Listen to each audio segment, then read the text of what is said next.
안녕하세요. 김우현입니다. 오늘의 주제는 아파트 공동구매라고 불리는 지역주택조합입니다. 그런데 이 지역주택조합은 원수에게 권하라는 말이 있을 만큼 악평이 쏟아지고 있다고 하는데요. 과연 그 이유는 무엇일까요? 김재은 변호사님과 오늘도 분석 들어가겠습니다. 변호사님 안녕하세요. 예, 안녕하세요. 요즘 이 지역주택조합 관련된 사건을 많이 다루신다고 들었어요. 예, 맞습니다. 상담을 진행하거나 실제 해결 중인 여러 부동산 사건 가운데 지역주택조합 관련 건이 상당한 비중을 차지하고 있는 것은 사실입니다. 그런데 변호사님, 저희가 이쯤에서 지역주택조합이 뭔지 한번 짚어보는 시간 가져보면 좋을 것 같은데요. 예, 본래 취지는 집이 없는 서민들이 치열한 분양 경쟁을 치르지 않고 시세보다 저렴한 가격으로 주택을 마련할 기회를 주기 위해 제도화된 사업입니다. 청약 통장 없이도 신축 아파트를 분양받을 수 있는 거죠. 간혹 재개발, 재건축 사업과 헷갈려하는 분들이 계시는데요. 그 차이를 쉽게 설명하면 재개발, 재건축은 내 땅에 내 아파트를 짓는 거고 지역주택조합은 남의 땅을 사서 그 땅 위에 아파트를 짓는 거라고 생각하시면 이해가 빠르실 겁니다.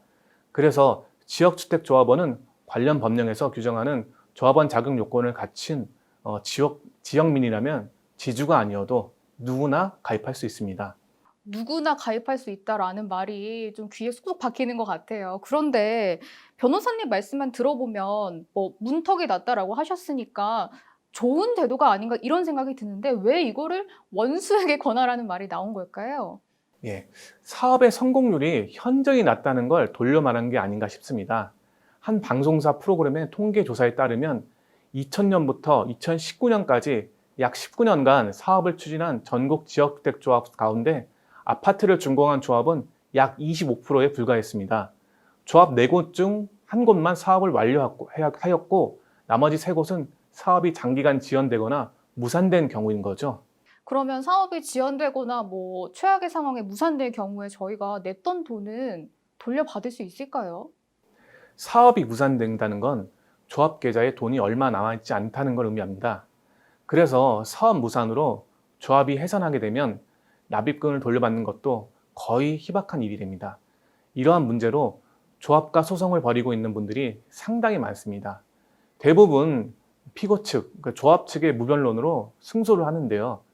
다만 승소 판결문을 갖고 있어도 조합비가 이미 소진된 상황이라 자신이 납입한 분담금을 반환받는 일이란 매우 어려운 일입니다. 아니, 원금은커녕이고 또 저희가 낸 돈 일부라도 받지 못하면 손해가 너무 크실 것 같아요. 혹시 직접 진행하셨던 대표적인 사례 오늘도 들어볼까요? 예. 토지 확보율과 같은 사업의 성패를 가리는 중요한 정보를 과장하거나 거짓으로 광고하는 조합의 기망행위로 계약을 맺은 조합원들의 피해 사례가 가장 많다고 볼 수 있습니다. 저희 로펌에서 직접 해결한 사건을 예로 들어 설명하면 서울 양천구 목동의 A지역주택조합은 의뢰인에게 토지 매입이 70% 이상 이루어졌고 조합원 모집도 거의 완료됐다고 설명했습니다. 의뢰인은 사업이 빠르게 진행될 것이라고 예상하고 계약서에 서명했는데요.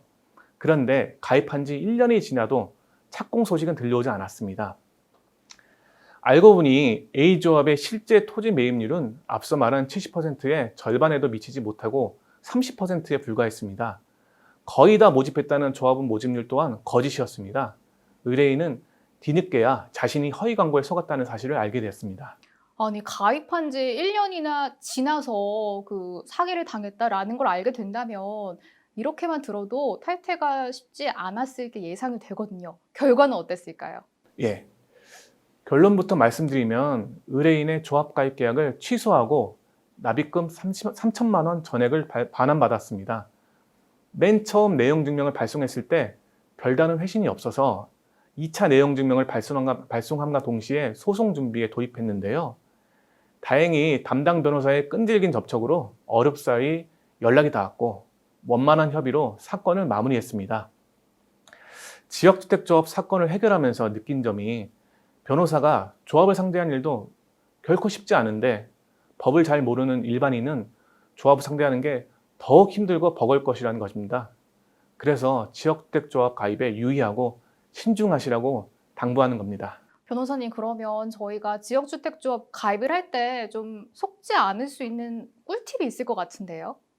지역주택조합이 사업계획 승인을 받고 토지 매입률이 100% 완료됐을 때, 그러니까 무조건 아파트가 지어지는 그때 계약을 하는 게 가장 안전한 방법이겠죠.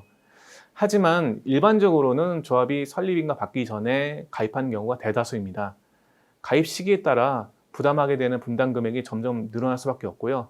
또한 남아있는 조합원 자녀 세대가 있어야 가입이 가능하기 때문입니다.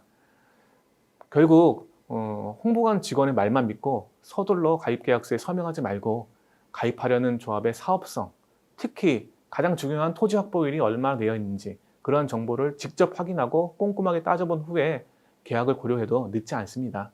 네, 이렇게 지역주택조합 가입을 고려 중이신 분들 많이 계실 것 같은데요. 오늘 변호사님 말씀 꼭 기억하시고 계약 체결하셨으면 좋겠습니다. 오늘 말씀도 여기까지 들어볼게요. 고맙습니다. 감사합니다. 구독과 좋아요, 알림 설정도 눌러주세요.